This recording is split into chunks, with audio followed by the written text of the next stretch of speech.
দিদি সাবান না মাকে দেয় তোরে সাবান দিয়ে গা ধোয়াই দিই না আমি? হ্যাঁ, কি দিয়ে ধুচ্ছিস একটু দেখা। সাবান দে একটু দেখি রে, একটু একটু গা ডল দেখি।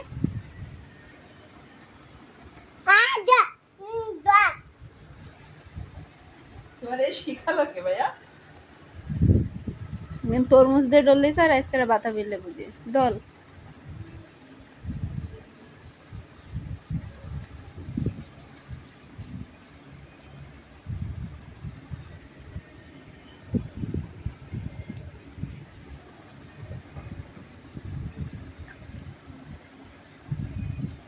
এত কষ্ট করে আমি সাবান দিয়ে গা ডলে দিই কেন, আজকে তো আর দেবো না।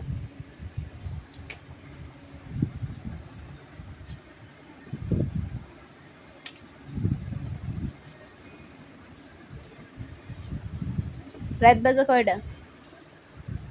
দাঁড়া একটু রাতটাও দেখাই।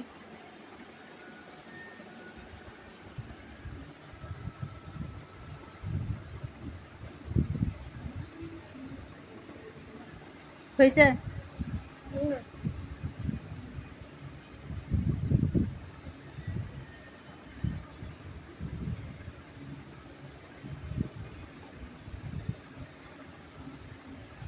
চল।